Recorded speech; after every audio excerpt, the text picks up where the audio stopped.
How y'all doing? Welcome to episode 15 of Flea Market, Yard Sale, and Thrift Store Finds. So, let's see what we got today. So, I found the H.G. Wells' War of the Worlds book. This actually wasn't found in one of those places. It was found in one of those little free library things. But since it was when I was out and about, I decided to include it anyways. Um, got a CD here. Willie Nelson, the Half Nelson album, which includes the duets Pacho and Lefty with Merle Haggard, Seven Spanish Angels with Ray Charles. I'm sure you're familiar with those. Half a Man with George Jones, and one of the highlights here is an electronically recorded duet, of course. I Told a Lie to My Heart with the king of country music himself, Hank Williams. So, it's a neat little find when I was out and about. Van Helsing, the London assignment. This is a anime prequel to the movie. Very good if you can find it. It's usually not too hard to find, but you never know as time goes by. Actually got a few things here I picked up. They needed to be buffed out, but they were only like $1 a piece or whatever, so it's whatever. Um, Beach Boys Party and Stackle Tracks albums. Double CD. Of course, the Beach Boys Party is famous for having the song Bob Ran, where Dean Torrance of Jan and Dean shares lead vocals with Brian Wilson. So that's pretty cool. Another Beach Boys one, Surfer Girl and Shut Down Volume 2, double album.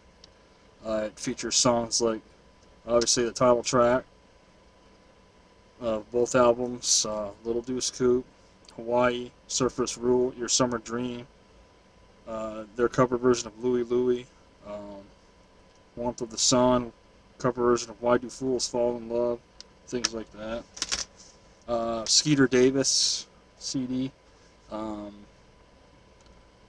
Forgot More Than You'll Ever Know, I Can't Help You, I'm Falling Too, The End of the World, of course, Silver Threads and Golden Needles. So this is like one of the better CDs that you can get of Skeeter Davis. Not that there appears to be a lot available on her. This one needs to be buffed out too. This DVD is called George Jones Live in Tennessee.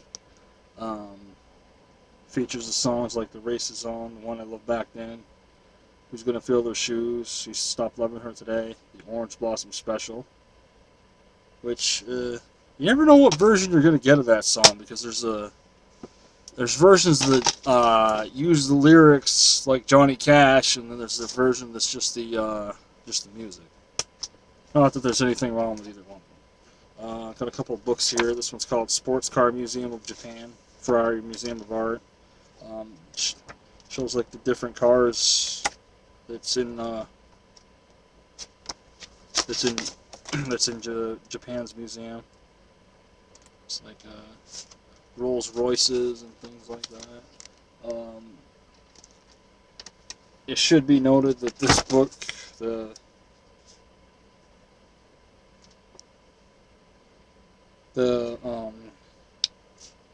writing in it's in both Japanese and English, so as long as you know that before picking it up. Here's a movie that a lot of y'all are probably familiar with. Um, Princess Bride, Blu-ray. It's a good movie. Everybody should be familiar with that. Three Stooges Collection, Volume 6, which is Moe, Larry, and Shemp. This is before the studio started cutting costs by reusing footage.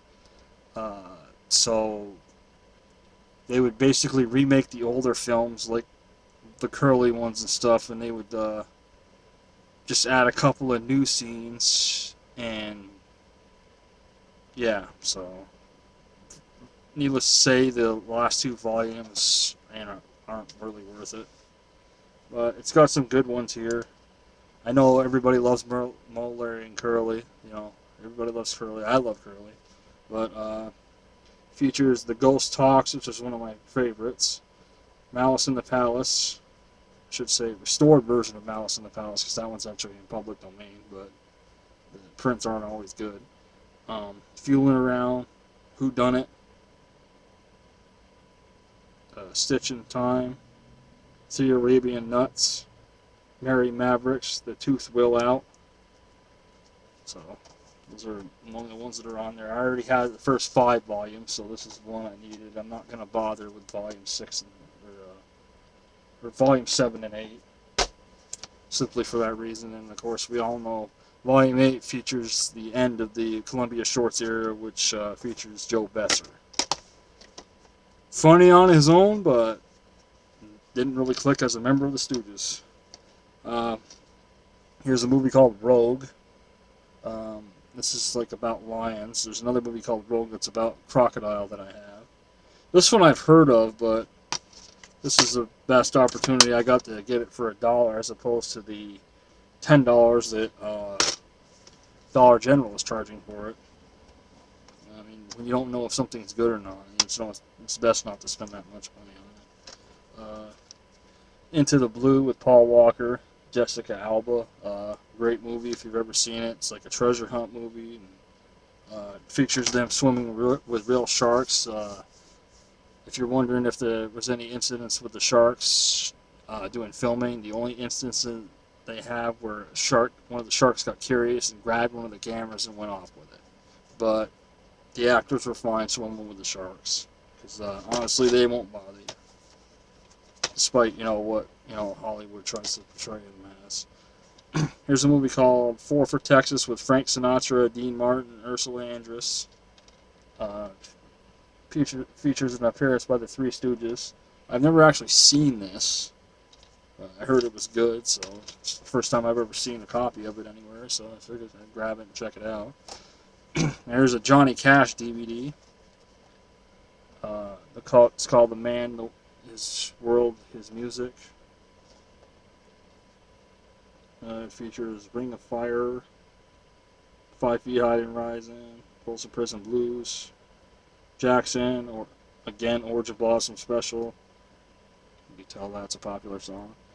Ballad of Ira Hayes, Bigfoot, Long Black Veil, things like that. See, one of the last items I have here is another car book I got from that same yard sale. So I can fix the damn cover. Dust jacket on this is weird. This one's called the Fountainhead Collection, or Alaska's Fountainhead Collection. So I'm guessing these cars are in Alaska, would be my guess. Got some nice cars there, though. 1936 Packard.